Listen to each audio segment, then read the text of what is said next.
Welcome to the first episode of Lift the Load. And I'm going to be honest, this podcast nearly didn't happen. Not because I didn't want it to, I just simply got caught into the trap. I was talking about it. I was checking things out. I was Googling the hell out of stuff. But I was technically just waiting for everything to be perfect. I told myself I needed the right mic, the perfect artwork, the perfect setup, and really, I was just procrastinating and dressing it up as productivity. And I was actually paralysed. I was paralysed to actually get this off the ground because I was worried about it being perfect. And the truth is, if I kept waiting for perfect, I'm going to be waiting a hell of a long time. In fact, I don't actually think you'd be listening at all. But so here I am, showing up, doing the best I can right now. And that is the theme of today's episode, Imperfect Action. And this kind of got me thinking. As kids, we're told to do our best. But as adults, our best feels impossible because when we're kids, we can focus on one thing at hand. You know, we can try our best at our swim lesson. We can try our best at school or try our best at whatever it is. But as adults, our best just feels impossible because life doesn't stop and wait for us. And we've got 1,000,001 things going on all at the same time. We've got work, kids, the house, that a never-ending to-do list. And how could we possibly give 100% to one thing when there are 50 other things to pulling us in multiple different directions? And so we end up feeling like everything we do is just half-assed. Well, I do anyway. And then sometimes if we're thinking we can't do it perfectly, then maybe it's not worth doing it all. I don't know if that's a feeling you have, but sometimes that's how I feel. I often find that this is also the biggest barrier clients have and people have in general when it comes to health and fitness. But here's something interesting. The word perfect originally meant to finish something. That was it. It wasn't about being flawless. It was about simply completing the thing that you set out to do. So maybe perfect doesn't have to mean polished, mistake-free, Instagram-worthy.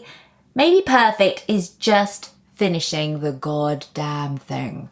And here's what I mean. So, Minnie King used to be the most terrible sleeper ever. I mean, she put me into a false sense of security. So to begin with, I was that smug mum that was like, yeah, my baby sleeps all night. And then at 7 months, we were doing a renovation on our house and we moved out into my parents'. And from that day forward, I'm not joking, she didn't sleep through the night until about 6 years old. And when I say she didn't sleep through the night, she sometimes would party from 2 o'clock in the morning. I am not joking. We would watch Bambi downstairs and I would try to doze. I gave in and we bought a double bed for her bedroom at 3. Just so I could maybe lay my head down and try to get her to sleep whilst in it. She was like the worst. And I was knackered. I mean, all the time. I can't actually appreciate how knackered I was until you're kind of out of it. But my workouts, well, if they did happen, they were short, snappy, and honestly, they looked a bit shit on paper. Like they were definitely not Instagram worthy.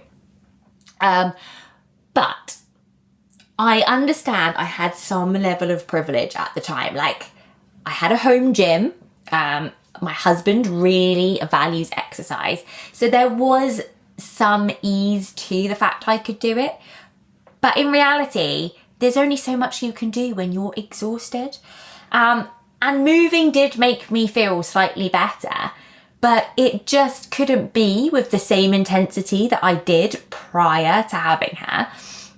And it did get easier once she went to school and those things. And her sleep, even though it was like restless through the night and she would get up. It wasn't the same level of being up for hours like when she was a toddler. But you can see what I'm saying. It was imperfect. It was what it had to be. Sometimes 15 minutes at a time. Sometimes I didn't finish a workout. But I just had to do something for me that made me still feel like the old part of me was still there. And actually all it was imperfect action. It was just something small and it added up over time. And in reality, this is kind of massively what I teach my clients nowadays as well, because they all come to me and a lot of them are in motherhood, but they're all at different stages. That toddler stage is hard. Like working out is hard when they're on the move. It's not like when you're a baby and you can be like, have them on the floor and do some glute bridges next to them and those things. Like toddlers are like little demons. Oh, that sounds really mean, but like, you know, they are like all over the show. They've got no sense of danger. You can't turn your like head for 5 minutes. And that is a different stage to a person that's got kids at school, people that sleep through the night. And ultimately you need to like plan for that situation and the situation you're in. Know that it's a stage and it won't last forever. But your workouts might look different and it's okay. It's okay to not be perfect. It's okay to not look like the fitness influencer on Instagram. You are doing the best you can in the circumstances to make yourself feel better. And that is the most important thing. You're doing it to feel better. You're doing it so you ache less. You're doing it so you can be able to run with your child. All the reasons that it might be, each very valid. But it's just understanding that it's okay that it's not perfect instead of waiting until they're 10 and a little bit more independent, because that's a really long time to wait. Anyway, so the trap for many people is that we fall into this all or nothing mindset. You know, the one where you'll either do all your gym workouts in a week and then the following week you can't do any, so you will just skip the next 3. We do it with our food, like we try to be really perfect and like, what is a healthy diet? I know a lot of this is preconditioning from our childhoods. We're gonna eat, we've seen it on Instagram as well, like protein's really good, so we're gonna eat protein and vegetables and fruit, and God forbid we eat a piece of chocolate and then, oh my God, we ate it, we're a failure, screw it, I'm gonna eat the whole bar of chocolate kind of vibe. And it is that perfect mindset that is trapping you, rather than just embracing the fact you had 1 bar of chocolate. So what does this look like in practical terms? So calories are just simply energy. That's all it is. It's how we keep our body alive. And that doesn't matter if we do nothing at all. We still need to be able to breathe. Organs need to be able to function. We have this base amount of calories. Then we have all the exercise on top. But there's an amount of calories that will mean that our body stays the same. And that's called maintenance. So just for the ease of maths, let's say your maintenance calories are 2,000, which often is not the case for women, but just say that they were 2,000, and just say you were dieting on 1,600 because you were having quite a moderate deficit that still saw progress but nothing too crazy, and you ate a chocolate bar. Now, a lot of chocolate bars are anything between about 200 to like 3. So in that case, you still haven't actually gone up to your maintenance calories. You'd still be in a deficit. Yes, weight loss would be lower, or fat loss, should I say, would be slower. But on that day, you would still be in a deficit. Now, you're not likely to do that every day. But if you then don't go, oh my goodness, I failed, I'm not perfect, and therefore then go and eat a pizza, for example, which is an extra 1,000 calories, then you haven't really ruined anything, have you? Because you have actually still within a deficit, which is the aim anyway. And even if you went above by 100 calories, over the course of the week, if you then stuck with your the diet amount, you would still be in a deficit, therefore still working toward your ultimate goal. Because 100 calories when you are in a deficit of 400 a day, so you're looking at being in a deficit of 2,800 over the week. Therefore, if you go over by 100, you're only going down to 2,700 rather than blowing it up. And as humans, we have this tendency to think that we've blown it up, and then it spirals into the next day or the weekend, because you're like, oh, well, I might as well start again Monday feeling. And therefore, you might then overeat on the Friday, Saturday and Sunday and wiped out the deficit completely. And you've kind of really just shot yourself in the foot without really meaning to. Whereas if you had just thought, I don't need to be perfect, you would have ended up not really doing any damage whatsoever. And you'd have had that chocolate bar and enjoyed it. Now, there are loads of other things that you could look at that when you then don't have the chocolate bar, sometimes we overeat as well, because let's be honest, have you ever been, I really, really fancy chocolate. Now, let's be honest, ladies, this is often around period times or whatever. And, we're going, oh, I really, really want that chocolate. But you know what? I'll have an apple. So you eat the apple. And then you're like, oh no, I still really wanted that chocolate. It was the chocolate I wanted. So then you end up eating a bag of popcorn, which you're like, oh, it's not too many calories. And then you're like, no. I'll try something else. I'll have something else. And then all of a sudden you're like, nope. And you still eat the chocolate. And then all of a sudden you've added up all those extra calories just to still eat the chocolate bar. So I know I'm not saying every time you just need to eat the chocolate bar. There has to be an element of thinking about what is good for your health long term. Do you really want it? And all those mindful thoughts as well. But ultimately, sometimes trying to be so perfect just ends up not being what we want.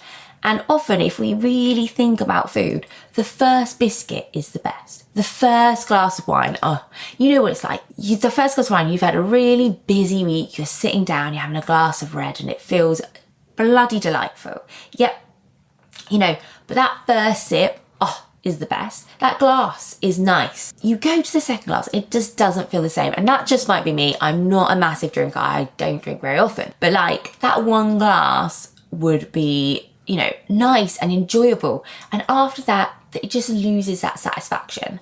And I've never smoked, but I was actually having a conversation with a client yesterday about this whole topic. And she used to be a smoker, and she said that first inhale of a cigarette, you search the whole cigarette looking for that same sensation. And that is it. You're trying to build this sensation that you don't necessarily get by continually eating. I can tell you, the first biscuit is great. An entire pack of biscuits feels like absolute shite. And that is coming from someone who has done this. I am not giving you this information and being like, well, I've totally always had this covered. I have not had this covered. I've been in the same situations that all of you have been in. I've learned to be imperfect. I've learned to accept that imperfect is okay. And I've also learned to trust myself. And that is a whole probably different conversation to be having. But ultimately, that is what we're aiming to do. And if you are really struggling with this stuff, please give me a DM, especially on Instagram. It's really easy. At Claire.thecoachingkings. I will happily have these conversations with you. I'll try to help as best as possible, because it's really crap being caught in this continual perfectionist cycle, which leaves you getting absolutely nowhere. When ultimately, if you embrace that imperfection, if you embrace being bloody human and embrace being the fact that life is hard and therefore, these things do happen and it's okay, then you'll make so much more progress than continually belittling yourself, being mean, saying all those things that you would never ever say to a child for being imperfect. Children are always imperfect. Think about how they learn to do all those things. You don't sit there and laugh when they fall over, when they're learning to walk, and discourage them and say, don't bother doing that again, or try again Monday. So it's just about embracing being human. So maybe this week, instead of asking yourself, what's the perfect plan? Ask yourself, what's one small thing I can do today or this week? Because momentum is built on a messy, imperfect action. It's not based on waiting for the stars to magically align. So I hope you found that useful. And thank you for tuning in for my first episode of Lift the Load. And if this has hit home with you, I'd love it if you could share it with your friends who might need some of the reminders. And remember, strength isn't about being perfect. It's about showing up, messy but consistent, and proving to yourself that you can carry more than you think. And I hope to see you in 2 weeks' time, because this podcast is bi-weekly. If you really liked it and want to make sure that you know that it's coming or when it's been released, click the subscribe. You can also find out more about me on my Instagram, which is at claire.coachingkings, and is in the link below this podcast.